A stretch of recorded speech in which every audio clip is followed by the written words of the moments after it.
All right. My Memphis moment is just the boys being back together. Summer, new guys, everybody's together, starting workouts back up, boys being back together. That's just the Memphis moment of the week. It's all good. It's kind of mid. I got a better one. My Memphis moment of the week is passing the liquor store on my way out of Memphis, and you got me. Stopped at Zaxby's. You got me. Was next to Zaxby's, bro, and I actually see this homeless guy just dropping a deuce on the ground, like outside of the liquor store, just bare ass dropping one. So that's my Memphis moment of the week. Shout out to the homeless dumpster. And then, No. all right, I got a question for you guys. All right, so we're gonna go. There's four different things, four different events that you have to complete within a 24-hour period in increments of 6, 12, 18, and 24. So it's going to be tequila shots, beers drank, miles ran, and donuts ate. I think 24. I'm going beers for sure. Dude, you're ridiculous, dude. You still have tequila shots to deal with. Yeah, I'm going 6 tequila shots, 24 beers, You're 12 not miles surviving in the it. last two after that. Well, I'm gonna see what I'm gonna do is I'm gonna wake up in the morning. I'm gonna run. Shit, I can't run 12 miles.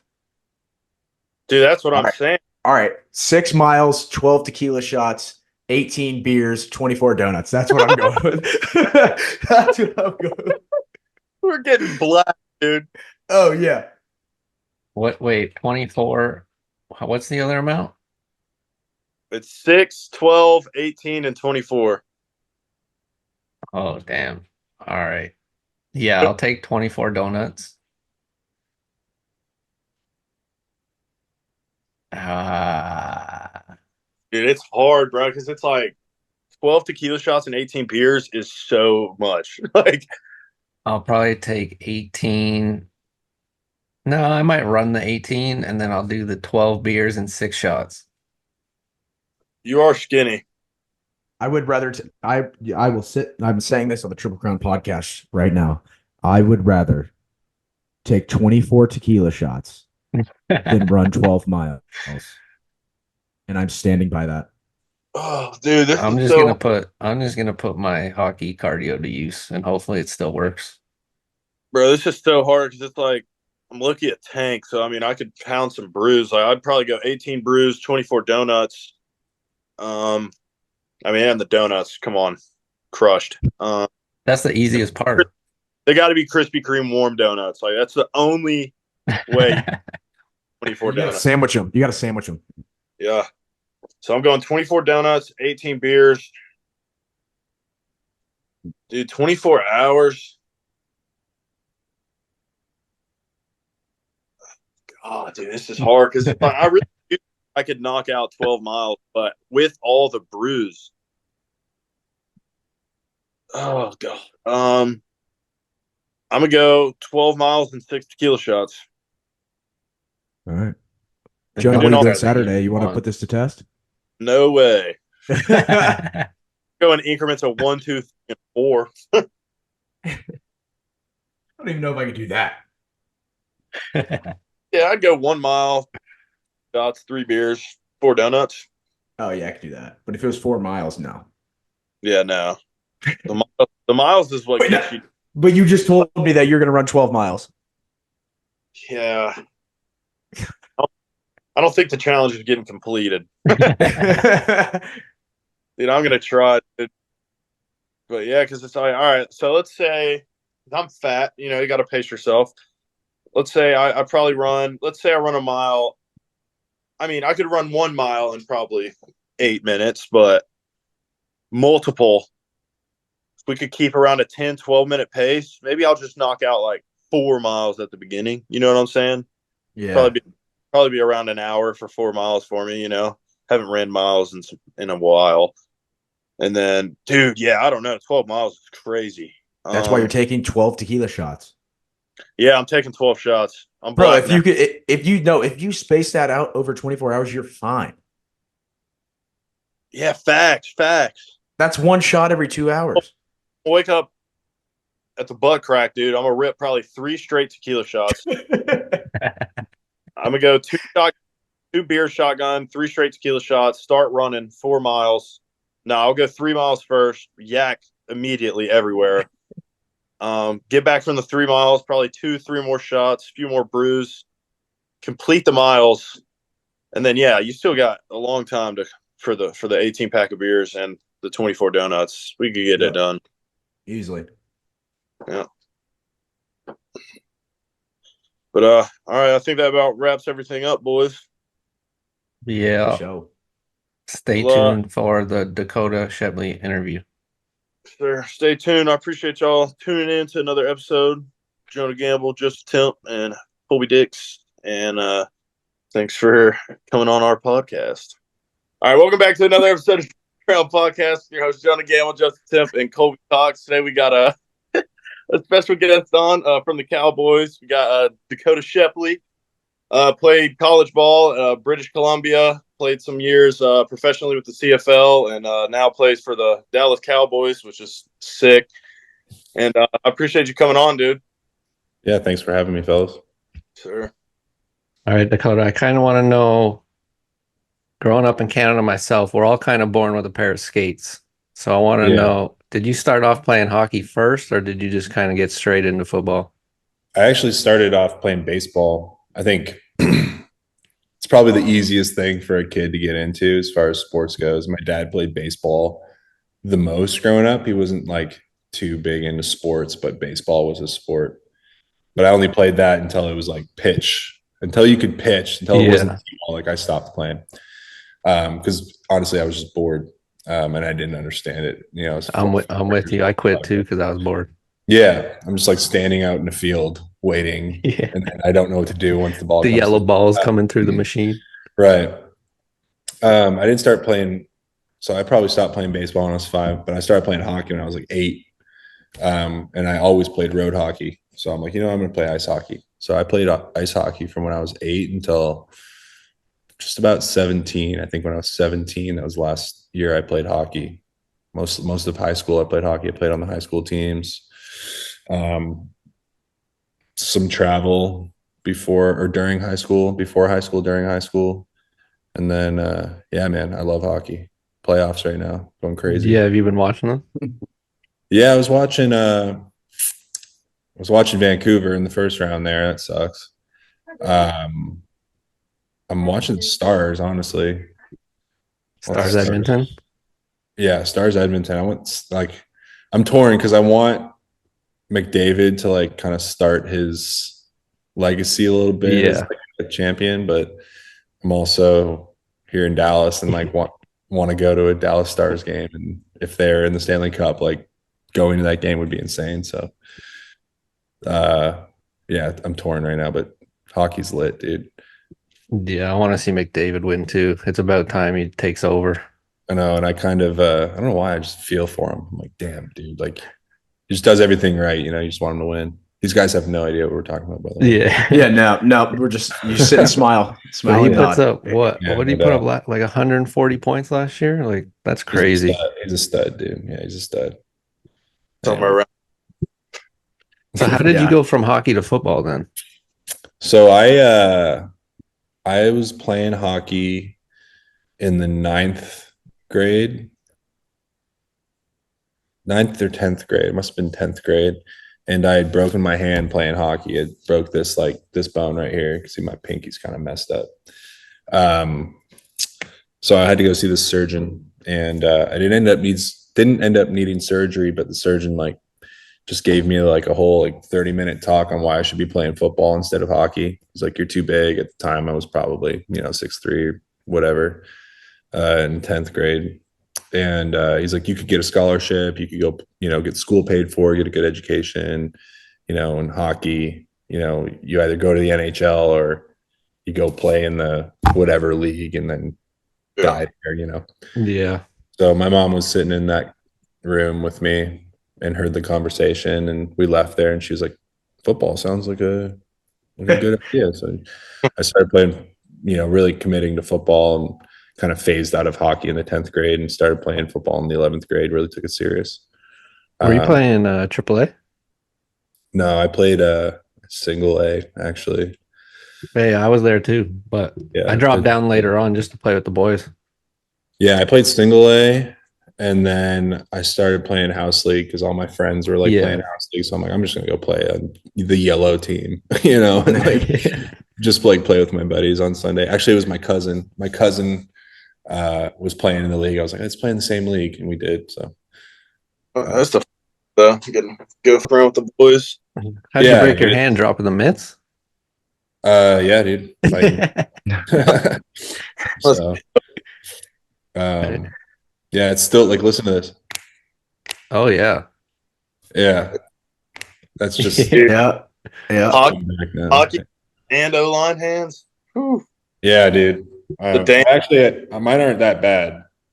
I got a lot of scars like on the knuckles, but like I had never really broken any. Like I just have the deformity. Yeah. We're good though. Sometimes you got to drop them though. I got a crooked nose from playing too. Who knows Really? if I was fighting or just getting hit? Who knows? Yeah, I probably got a couple screws loose still from playing. It's all good. So how did recruiting go for you being like in Canada? Like, did you ever think about coming to America for college? Yeah, dude, for sure. So everyone's goal in Windsor.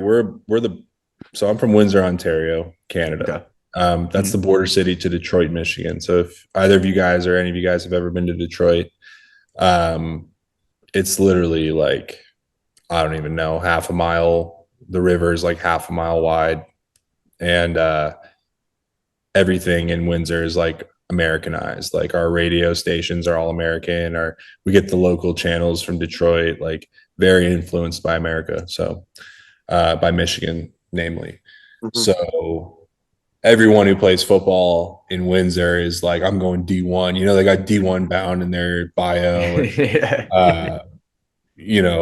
whatever. So that's the whole deal in Windsor. So when I had really started committing to football and had my coaches like tell me like, hey, like you have like the size to go get looks at the next level, I really started like, this was before like even like Instagram was huge. And I never had Huddle. This was like YouTube, like post it on YouTube or like send us a video of you know what I mean? So I tried getting recruited in Michigan. I got a lot of attention from like 1AA and D2, like Saginaw Valley State, Fordham in New York. What is the Ferris State, like the GLIAC, a lot of like the GLIAC division, and then finally, the last school that recruited me was Central Michigan, and that was like a big deal for me. Yeah, big deal for anyone, obviously. Solid school, and they recruited me as like a tight end. They wanted me as a tight end, and what I ended up finding out, like the hard way, I'm giving you like a long story for a short question, but no, you're good. What I ended up finding out is how the United States does their like GPA. So in Canada, whatever your average is in the 12th grade, that's what you use to get into university. Yeah.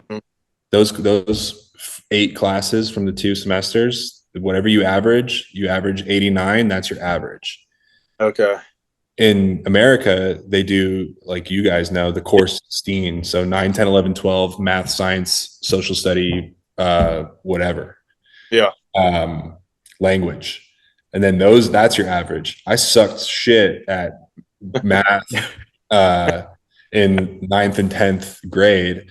And then in the 11th grade, I had the bright idea like, oh, I'm going to be a paramedic or whatever. So I took like math, chem, bio, and got like 50 flat. Like I'm just like, please just pass me so I don't have to lose the credit. Yeah. You know what I mean? So I really like screwed myself in the long run as far as like getting recruited in the States. So yeah, I had like by the American standard, I had like a 2.2 GPA and I needed a 2.5 to get into Central.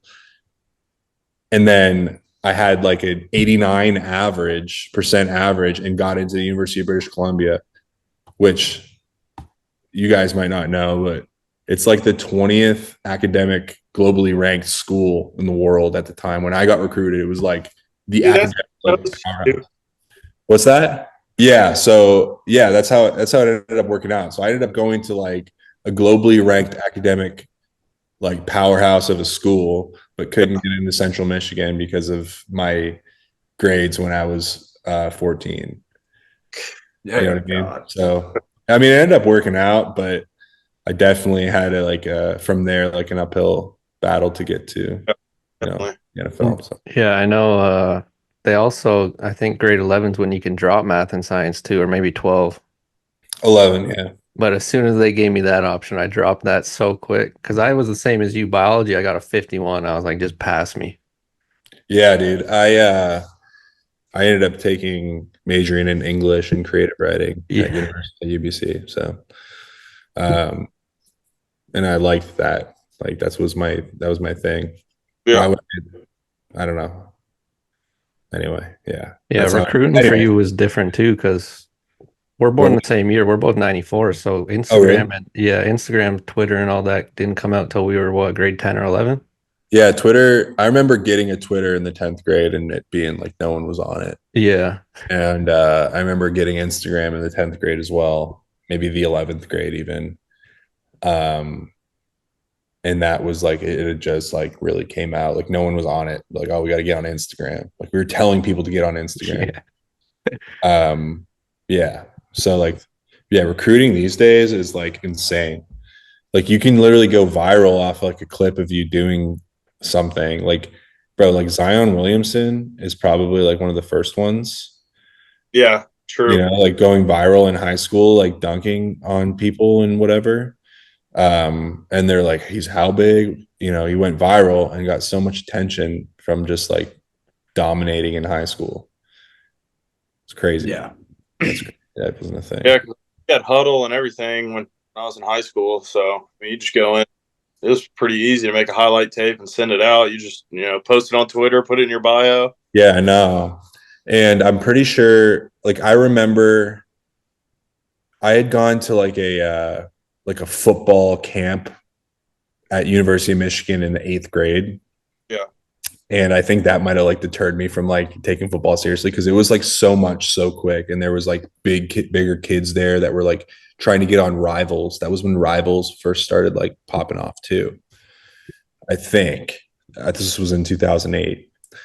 And it was just so intimidating. But I was going to say that like Rivals was like, even Rivals was young at the time when I was like getting into football. Mhm. So Yeah. wild, dude. Yeah, we had Instagram when you could post any photo you wanted. It was just like random stuff. Yeah. You didn't care what your page looked like. It was just like, Yeah, still. Because, I mean, I got it probably in like 5th grade or whatever. And it's just really? random, like a picture of my dog or like a fish. Like, Yeah, Instagram. When I got on Instagram, people were posting the photos that they like get canceled for today. Like that's Yeah. the kind of shit people were posting on Instagram. Back then. That's so true. Yeah. posting like crazy memes on their main feed. Like, Yeah, just stuff that just doesn't age well. You know what I mean? Yeah, their personal accounts, their Facebooks too, probably. I'm sure people had to go delete a bunch of stuff off Facebook. Yeah, I got rid of my old Instagram. I got rid of Instagram and Twitter, and just like started new. I'm like, you know what I mean. I got rid of Facebook. Like, I don't have Facebook. I don't have Twitter. I don't have Snapchat. I got one Instagram. I got the show, and I got my personal. So yeah, because I didn't know you could see likes at first and stuff on Twitter. So that's why I was just liking crazy stuff, bro. no doubt. And my dad was, "What are you doing?" Like everybody did this. I was like, bro, where? Funny. Like, bro, that's eating fool. Like getting to see what everybody's liking. What would you say was the biggest adjustment going from CFL to NFL? Well, for the O line, it's definitely the yard on the line of scrimmage. That changes things. There's also like the there's an extra player on either side. So you always pretty much have like a fullback. Yeah. And then there's like an extra linebacker or an extra safety, depending on how they play it. So getting used to that, like after learning it if you think like I only started playing football in the 11th grade and I only really played football for 6 years before being a pro or whatever, maybe closer to 8. Yeah. But yeah, definitely the yard on the line of scrimmage. And just like, the rules and everything aside, you probably, when did you start playing football, Jonah? Like 6 years old. Yeah, bro. Like that's usually the story for every single person in the NFL. Yeah. Like, you always hear like, think about when you were young and you just were having fun. Like that's what it's all about. You go, let's go out there and have fun. Bro, I didn't start playing this game until I was like, shit, like I got to get a scholarship. Like I got to start getting my shit together. Learn it and enjoy it. So being around the biggest, one of the biggest like transition like curves was assimilating to like a group of people where it's like this is their life. Like, these are their lives, and it's my life too. But these people have a lot of time invested in like being able to like understand that and like fit in the room and be like and prove to them and prove to yourself that like, yeah, I belong here. Yeah, that's a big jump, and something that I think like a lot of Canadians who try to go from there's been a few over the years who try to go from Canadian university to the NFL. It's like your mindset has to be dialed. Yeah. If your mindset's not dialed and you're not and you're not ready for like what it takes and like from a mental side and like a commitment side, like you're not gonna stick. That's what I found. I mean, maybe, you might agree with this, but like for your career, you starting, so late and being in Canada already is a disadvantage in and of itself. But, feeling behind, you think that kind of helped you? Like, you're almost like, have something to prove every time. Like, I can't go over to the U.S. and play real football. Like, I started late. I'm in Canada. Like, my grades got BS because America's. Yeah. And, like, did you feel like that kind of helped you? Every time you had a chip on your shoulder, almost like you had to go out there and prove yourself every time you went out there to play and practice and things like that? Yeah, for sure. See, my thing was always like, I'm not going to get outworked. So like, like everyone always told me like, oh, you have a high ceiling or you have all this potential and you have the frame and everything, all those things that they told me, like the root of it was like, okay, it's on me to like fulfill their expectations of where they see I can go or can take myself. You know what I mean? So I always put like a lot of pressure, a lot of weight on myself. Yeah. Because it's like, yeah, you could have all the physical gifts, but like, dreams don't work unless you do type mindset. And of course, like the underdog mentality of like, all right, like I'm a Canadian out here, like, little fish in a big ass pond. So yeah, I definitely carried that with me and still do. Just like you gotta prove it every day. You gotta earn it every single day. And for most of the league, like that's the case as well though, like, cause they're always trying to out recruit you. Right. So, yeah, it's helped me for sure. Definitely feel like that's when I'm play my best ball in camp and in spring ball, stuff like that. If I, cause now with the transfer portal, bro, I mean, it's like they're bringing in, dude, we probably brought in 14 plus new O linemen. Oh, wow. Just this year. So it's like every single year, you don't know who's coming. Like you got 4 stars and 5 stars that, got arrested and are bouncing back. So it's like, they can ball, like, or you got, underrated guys that, have been at, like a Marshall or, we got some guys from some schools I've honestly never even heard of, but like they're ball. And it's like that's an option now. You can find people anywhere you want. So I've always felt like I've definitely been the best when I've had a lot of competition and like, okay, like my spot's definitely not secure right now. I got to get going and prove like why I'm out here and why I'm going to be the one. Dude.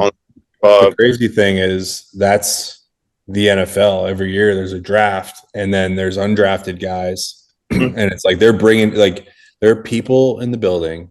Their only job is to replace you. Yeah. It's like someone's job is to replace you. It's not like, okay, we got the guy, whatever. Because, I mean, yeah, you could be a really solid player, but they're like, okay, if this guy could be better, then, yeah, we're going to bring him in and see if, you know. No matter who you are, who you are, they're always trying to find the next person to fill your shoes. So always trying to replace. That's what's crazy. Yeah, it's crazy. Dakoda, I was wondering because I actually transferred to Memphis, so I'd like know what it's like to get to a new school, but like jumping around the NFL, like how is that walking into a new facility day one? Do you feel like I watched Kirk Cousins' podcast with Bussin' with the Boys, and he was like, it feels like you're a freshman again or a rookie again. Like, is that actually how it feels? Yeah, it's cool in the NFL because guys are always, guys bounce around. Yeah. So like you may have been on a team with a guy. I train here in Texas with like 45 other O linemen all on different teams. So it's like I know guys that I've trained with. So and that's like a big part for me.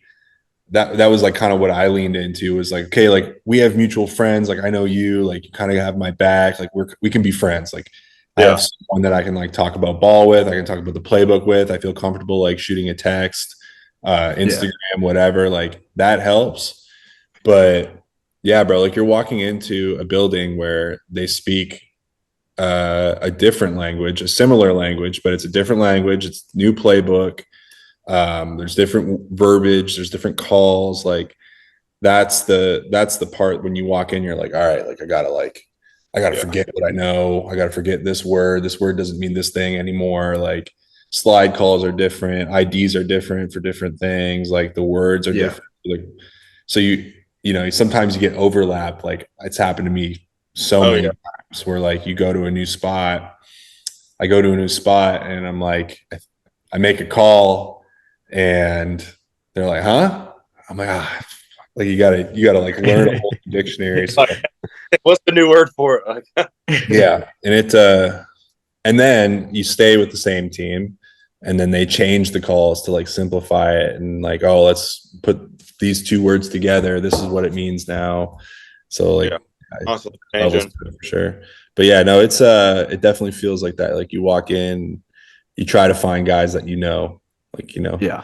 it's like with sports in high school. When you played sports before you got to high school, then you went to high school and some guys that you played sports with. It's like, all right, yeah, we're friends. Like that's what it's like. How quickly does everyone mesh in the NFL? Because like I know you're at OTAs. Like is it like can you shoot the shit with anybody, or is it like people stay reserved? The NFL is wild, dude, because every single guy is from somewhere different. Mm-hmm. You know what I mean? Like, and I'm from a different country. Yeah. So like there's guys in the room that like aren't really like they don't really cross over because like they have nothing in common. Yeah. And then the good thing for me is like I don't have anything in common with anybody. So like, I can talk to anybody. And I'm the kind of guy who will just like talk to anyone and like I don't care where you're from or whatever. Like we'll find some I will find something that we can talk about because I'll get along with anyone. But guys mesh, especially like as the season goes on and you go through games and you go through wins and losses and hard practices against each other, you earn respect from the guys, like especially in training camp. Like, oh yeah, we battled in training camp. We're going at it every week. Oh, we're playing. It's a division game this week. Like we got to like strap up and like let's get after it, get ready. You earn respect, and then guys open up. It's usually like around week 2, 3, 4. Yeah, that start to see those like relationships develop for real. Yeah, and it's crazy because when I first came into college, I mean, obviously there was the portal and everything. I came in January 2020. I obviously we still had the portal and stuff like that, but it wasn't nearly as crazy as it is now. Like most of the people that were there the semester before, you're only getting maybe a few transfers, maybe, and then a few freshmen. Yeah. But now we got probably 50 plus new guys on the team from our team last year. Oh, wow. Like just trying to get to know everybody as fast as possible, because it's like we have the best chance this year that we've had since I've been here to, actually go win the conference. And if we win the conference, then we should have a spot in the college playoffs, which is crazy. Yeah, that's wild. So I mean, I'm excited about that, but it's definitely a challenge to get everybody on the same page. Like, because there's so many different personalities in football, people from everywhere. It's like there's guys, they'll break down if a coach yells at them, and then there's other guys like me. You can cuss me out, and it's like, all right, whatever. Like, I'm gonna take what you're saying and apply it to the field, but I'm not gonna cry about you cussing me out. And it's just so many different personalities. It's hard to get everybody to mesh. And I definitely, about week 1 or 2, once the games start happening, really, late camp, I feel like the last 2-3 years is when the team has kind of started to come together. For sure. With all the places that you've been, I saw it was the Jets, 49ers, Colts, Cowboys, right, in the NFL? Or was there another stop that I didn't? 49ers, Seahawks. Seahawks. Yeah. Which one has been your favorite? You can throw out, because if you don't want to answer that question with Dallas in it, which one's been your favorite? No, it is Dallas, dude. Dallas is the okay. It is. Dallas is the ultimate place to play, man. Like, yeah, player experience, quality of life, how you get treated. Yeah, it's just like it's the ultimate place to play. It's like we always say in the building, like it's not a bad place to park your car in the morning. Like, yeah, the Star is unlike any other, and like they do such a good job with aside, football and everything that they do so great. Like the opportunities that you have as like a cowboy to like build your personal brand, and just like talk about like NIL and building a brand off your likeness. Like being a cowboy does so much for you in the area, and like the world. Like you can go anywhere in the world and say I'm a Dallas Cowboy, and like they know what you're talking about. You can't really do that with like, you can't go to Japan and talk about the Bengals. You know what I mean? Like, yeah. But they know like what the Star is. Like it's insane what the Jones family has done with the franchise and the program and everything. It's the best. Like it's the best. Yeah. I thought that would be your answer. I didn't. Yeah, dude. I mean, I don't think there'd be any other. I mean, golly, dude, Dallas. Yeah. I mean, come on. Yeah. It's great. And I had been training here for 4 years before they signed me. So I was like already really like locked in on Dallas. I'm like, Dallas is, the shit. And then they brought me here. And I'm like, hell yeah. Like never leave. And I think if I ask the reverse question on which one's the worst, I won't get an answer just in case the future, just in case a team needs a long snapper like me. But I could probably guess. I probably could guess. I'm not going to, but probably could. What was it like going 49ers defense to Seahawks defense to now the Cowboys defense? And were the Jets in between there? No, I was undrafted to the Jets. And then I didn't even play there. I wasn't even there a year. Then I went to the CFL and then to the 49ers. 49ers got some players, dude. I went against Eric Armstead like every day in practice. And that's like a behemoth of a man to practice against. And that was Javon Kinlaw's rookie year as well, and that's a massive human. I got a lot of respect for him as a player and a dude. He was an awesome guy and teammate. Our lockers were actually next to each other. And then Seattle, young, and they, young on the outside, but in the inside, they had this guy named Al Woods, and Al Woods is a mean, I don't want to offend him, but he's hard to move. 300. Yeah. He's got to be around 350. I don't think that's right, but he's just a stout human. And yeah, good guy to like play against, like that style of defensive player. And then obviously the Cowboys, like everyone's an athlete. Yeah. Yeah. And, like DeMarcus Lawrence playing on the inside, like that's insane. And his ability to like defend the run, as a guy his size is insane. And being able to practice against him and like learn how to play against a player like him has been sweet. And obviously there's a bunch of names I didn't mention, but obviously very elite defenses at each stop. Do you think they helped you become a better lineman? Certainly, yeah. Playing against, anytime you get to play against like a top 32 guy in the world, like think about that. Like there's 32 teams, and this is the starting 3 technique for this team. Like top 32 person in the world at this position.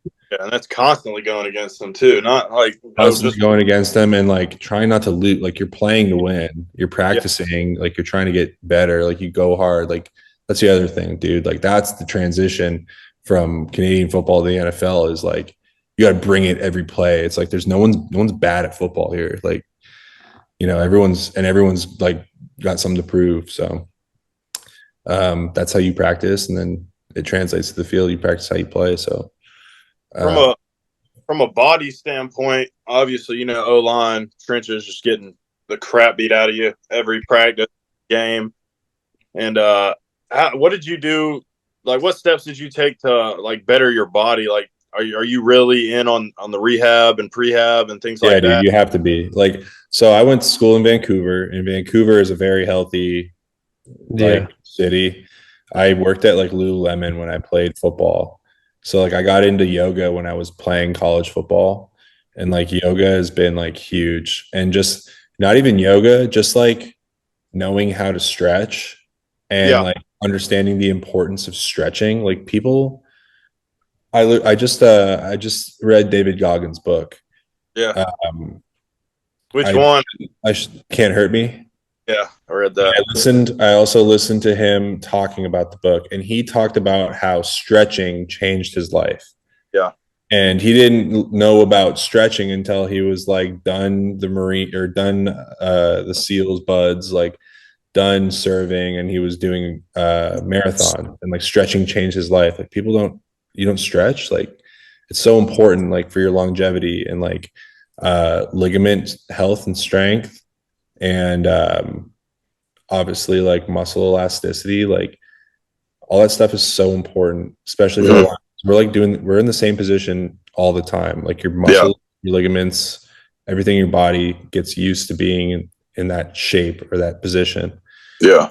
So I'm always like, I'm kind of blessed, like hypermobile, but that doesn't mean like I'm not on top of it at all times. Yeah. It's so important. Like, and when you go to they do it at the NFL draft, like they check how low you can squat, and your sit and reach is like a big thing too. Like that's the secret sauce to like longevity as like an offensive lineman or just like an athlete, really. Yeah, because I read his book too, and he was just talking about how he had like crazy pressure like in his head and stuff like that, and he just like started stretching randomly, and then just ended up stretching for like an hour, 2 hours, or whatever. Of course, he's gonna go over the top with everything, but just said how it literally completely changed everything, like his whole body, all the problems he was having with joints and head pain, everything like that, just slowly went away because of stretching. It's crucial. Yeah. I did not stretch before any hockey game until the 12th grade, and that's because I popped my groin mid-game one time, and I was like, after that, I stretch every time. I still play men's league. I'm stretching before every game now. But like obviously I would stretch like if there's team workouts, but like before the game, when you're just doing the warm-up, I would be the guy not stretching. And then I popped it. I was like, nah, never again. Yeah, dude, it's mandatory. Have to do it. Yeah. So in 2021, when you were with the Seahawks, was that the year Charles Cross came in the league? Yeah, rookie So, year. yeah, he's my guy. We played together, but what that leads me to a question with when a new guy comes in like that, and you've been in the league, done it all. Do you kind of feel like it's your job to mentor him, or is it kind of like you're in the NFL now, you figure it out? No, man, you always want to take guys with you. Um, I do as much as I can for like a guy like Charles, who's a tackle.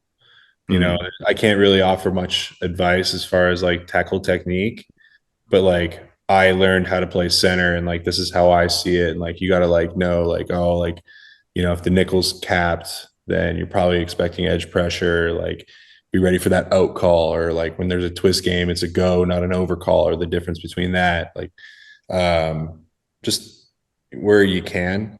And then obviously leading by example. Like these guys come in and they, you know, you're drafted in the first round, like highly touted, whatever. And it's important to like lead by example and have these like younger guys see how veterans who've been in the league X amount of years still show up to work every day.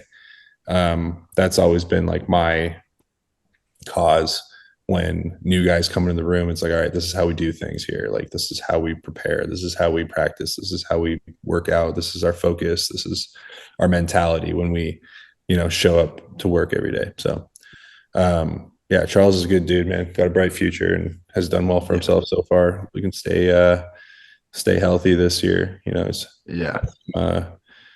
some injuries, but he's a solid dude, man. He trains with he did his combine training with Duke as well. So I kind of had known him before he got in the league as well. Okay. Well, speaking of people, like you said, you know, like into another question, is there people who don't buy in? Like, cause you see it in college, obviously, like people who don't buy in, but you know, they get kicked off or whatnot. Like how often is that people don't buy in the NFL? Yeah, it's not even about I don't know if it's about like buying in. Like they obviously like want to be there, but they're just not like they're not getting it. Like, yeah, maybe buy in is the right word. Like, bro, like this is how it's gonna be done, and like the way that you're doing it, like people aren't gonna like do it the way you're doing it. Yeah. Like, so there's a way to do it, and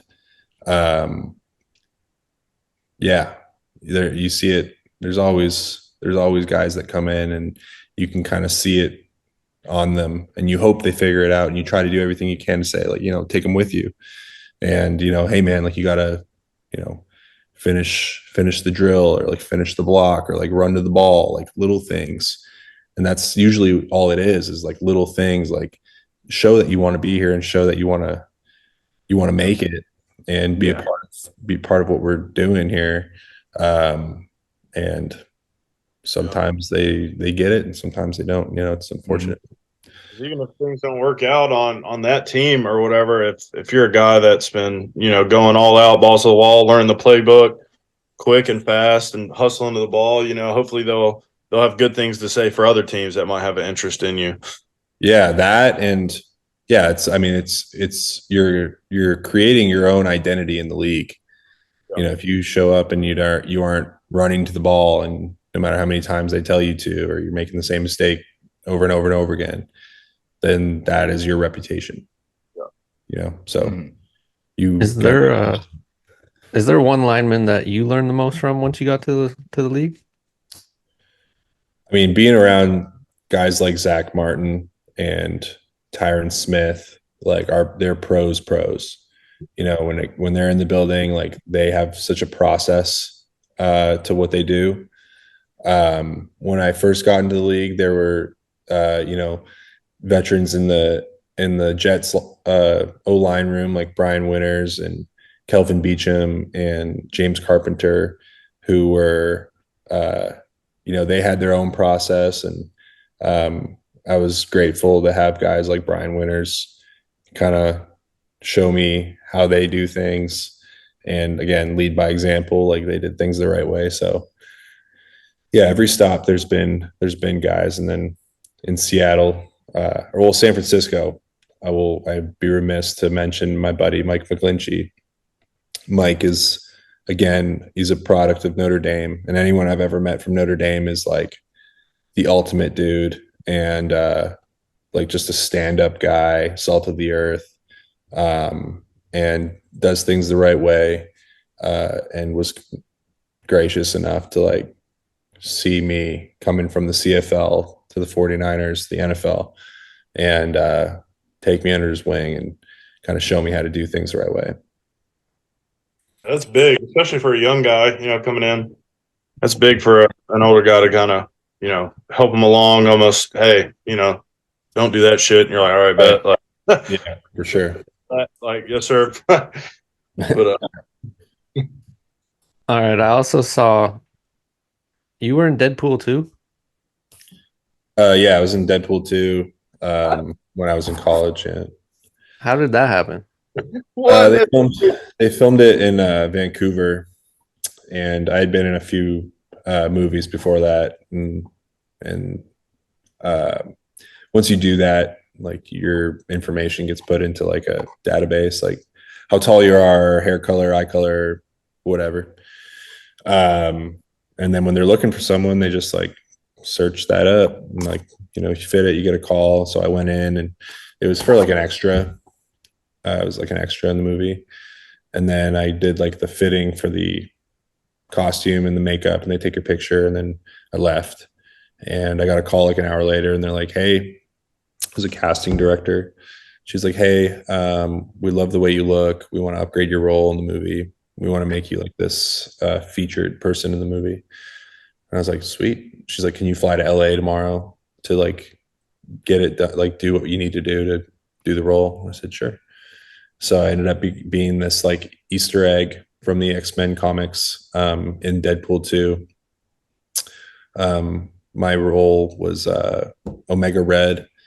Is it's like the arch nemesis of Wolverine in the comics, and quite possibly the villain in the new movie, if I had to guess, with Wolverine coming back. So yeah, it was the first and currently the only on-screen portrayal of Omega Red ever. That's crazy. Nice. So how much screen time? How much screen time did you get in it? Like, if you watch the movie, how long are you in? You'd have to be looking for me. But I was on set for like, I was set to film for like 21 days. I ended up filming for like 16 or 17. But yeah, it's like you gotta know who I am, and you gotta see me real quick. But I'm in there for sure. I'm in the Watch it back. I'm in the bonus content of the DVD, actually, like the bonus features and stuff. Like I'm pretty sure you can find that on YouTube. Dude, that's so cool. I'm gonna go watch it. Awesome. I want to talk real quick about autofiles and what you're doing there. What made you want to start that? Yeah, man, I've been a car guy my whole life. Growing up in Windsor, obviously the border city to Detroit, the influence by cars and like the automotive industry is there. My dad worked in automotive. His dad did. His dad did. My granddad on my mom's side, like it's like I was raised by it, and it runs in my blood.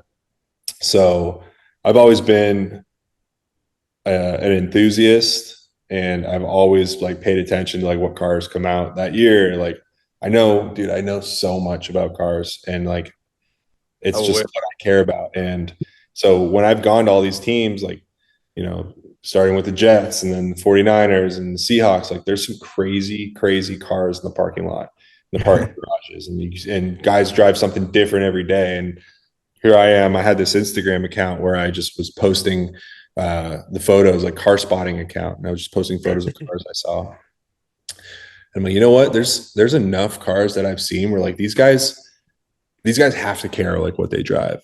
Yeah. And I just thought like there's a reason they drive what they drive, and got to like, oh, they got the Lamborghini SUV. Why did you get the Lamborghini SUV? Oh, well, I had this before and it wasn't doing it for me. Okay, but like why? Like why? And keep asking why. So I wanted to dig into the stories of like why these guys have the taste in cars that they have now, and what their style is, and how that was influenced throughout their childhood. Because as we're talking here, like I told you, like I'm going to find something in common with you. we're gonna be friends. Like we're teammates. We're gonna be friends. Usually, how I broke the ice was like, "Hey, who drives that red Audi in the parking lot?" Oh, it's whoever. And then I go talk to him about his car. It turns out he really cares about it. So I felt like there was a lot to dig into there. And turns out I was right. We filmed 4 episodes of the first season so far. We're filming again June 9th. Some pretty exciting guys coming on the show and Sweet. sharing their stories. And I'm learning a lot about them and who they are off the field. And it's been awesome. Yeah, it's been awesome so far. So That's awesome. Congrats on that. thanks, man. Yeah, it's popping off right now, man. I'm super excited about it. Yeah, that's definitely like an untapped market. Just the car scene in general is like it's the ultimate. It's the crossover of the culture of like sports and music, and maybe sports and music aren't related, or sports and pop culture, like celebrities and movies and sport, like whatever. But like they all drive cars, and they all have a lot of money, and they all drive sick cars, and they spend their money on cars. Like I know Scott Disick is like a huge car guy, the Kardashian guy. Loves cars, like has an insane garage. Tyler the Creator, insane garage, like cares about cars. So it is the bridge between all these like high limelight, spotlight verticals. And yeah, man, I'm just trying to create a platform where the people who drive these like crazy cars have an opportunity to share their story and like why they do. So Yeah, that's pretty sick. What are you driving right now? You got anything special? I drive a 2021 Audi RS6, the wagon. And I love it. And I had a Ford Raptor before that, and I missed a truck, so I might be getting a truck here pretty soon. Got to. You get another Raptor, or are you going to go a different route? No, I'll probably do another Raptor. I really liked the one I had. I didn't think I was going to keep this wagon as long as I have, and I don't think I'm ever going to get rid of it. So I'm going to do a Raptor and a wagon combo. Nice. That'll be my Money an option. What's your dream car? If you could have one car. Yeah, 2005 Ford GT. It's the if you're not familiar, the Ford versus Ferrari movie. Yeah, that was the original Ford GT race car. In 2004, they did a remake of it, a modernized version of it, and I think it's just like the coolest car ever. It's got an awesome story, obviously the Ford versus Ferrari roots in Le Mans. But yeah, that's the dream car there. All right, what's the best car you've seen in the parking lot though for any team that you played for? Russell Wilson, dude, had this truck. It was like an apocalypse build Ram. I actually just posted about it on the Autofiles Instagram page. Check it out. Look at this. Look at it next to a Lamborghini SUV. Oh my god! Oh damn! It like dwarfs it, and it had like a snorkel. It had the spare tire was on the roof, and the whole car was bulletproof and wrapped in Kevlar. It was insane, dude. Hey, yeah, it was an insane build. Bulletproof, bro. What's that? I said I'm just laughing at Russell got a full bulletproof car. That's Yeah, hilarious. it's crazy. Yeah, it was awesome. So, all right, I got one last thing here. Since I'm not outnumbered today, I was talking to these boys about Canadian beer versus American beer. What do you think is stronger? Canadian beer is stronger. It's 5%. Yeah, but what's better? A nice Busch Light? I wouldn't say Busch Light. I love it. I know. Isn't Moosehead Canadian? I think so. I like Molson Canadian too. That's not bad. I'm not a big drinker, boys. Sorry. Yeah. Or in the Happy Dad hat, but it was free. Granville Island. I like a good Granville Island IPA because I went to school in Vancouver, and Granville Island. If you can ever snag one of those from whatever bar you're at, Love I my highly recommend. Colby's kind of a puss. He doesn't really like them, but I love IPAs. IPAs? I'm not an IPA guy. Ah, Maybe I'll grow up one day, huh? that's all right. What do you miss most about here? And you come back at all? I came back for the draft. I'll probably come back like once a year, in the off season. Man, Windsor has a lot of good food, dude. Yeah. Windsor is like a powerhouse for like Middle Eastern and like Mediterranean food, Italian food. They got pizza places everywhere. Oh, pizza. Windsor's known for their pizza. I don't know if you know that. Yeah, my dad was telling me that. He wanted to try every single one. Windsor's known for their pizza. Antonino's is my personal favorite and possibly the best. And then there's Capri. But yeah, everyone knows. Fire pizza? No, dude, it's Windsor. It's Windsor style pizza. It's like Really? So they have their they have their own thing. They have their own thing. like that. It's almost like New Haven style, Windsor style. Yeah, they have their own. They have their own thing going on. Windsor pizza is special, very special. Miss that the most for sure. Yeah, they do got good pizza. Mm-hmm. What's the biggest difference living in Canada to US? My last question. I don't know. Probably just like the freedom to do whatever I wanted. I had sent a meme. I had sent a reel to my group chat with a couple buddies who live in Canada, and they couldn't see it. It was blocked from them seeing it. Yeah. Oh, it's real. It's a real thing. The content of it was like a conspiracy that I don't think is a conspiracy, but it doesn't matter what it was, but I sent it to them and they're like, oh, it's private, take a screenshot. I'm like, I saw this on my Explore page. Like, what are you talking about? Yeah, I think my favorite part of America is just not being censored by anyone. You know what I mean? I agree with that. That's why I'm coming down too. Right, Where boys? Max, bring it down. Yeah, you gotta come. I do want to go Not- really bad though. Canada's cool. You got to go to Vancouver. It's the only Canada place. is cool, yeah. Just not lately. It's I'm beautiful. trying to go to Windsor. I'm trying to get some pizza. Don't go to Windsor. It's not worth it. I'll take I'm just trying to go to a Blue Jays game, check that box, and then I'm trying to go meet the Trailer Park Boys. There you go. I know those guys. That'd be cool. Blue Jay. I haven't been to the Blue Jays since they upgraded that stadium. I've never been to a Blue Jays game. Really? Yeah, Tigers. That's Not. true. You are closer to there. chop on, go Braves, baby. Sir. All right, boys. You got anything else? Nah, man, we appreciate you coming on. That was awesome. Cool, man. Appreciate you guys. Best of luck this year. Thanks, brother. I'm gonna go watch Deadpool and all your car shows that are coming up. You said you're filming again. What, June 9th, You said June 9th. Yeah, the Instagram is the Autofiles Show. Sweet. And yeah, man, it's my gig. I'm gonna be following Perfect. you along. Yeah, we'll put it in the Yeah. bio. Dakota, we appreciate you coming on. Hopefully, Appreciate you. we'll run into each other either in Canada or the US, one of them. Yeah, hopefully the best. Yeah. Appreciate it, Cool. Dakota. Thanks, fellas. Take it easy. All right. All right. Triple Crown Podcast, baby, with Jonah Gamble, Joseph Temp, and Colby Cox. Oh, yeah. Tell everybody. Tell the whole world.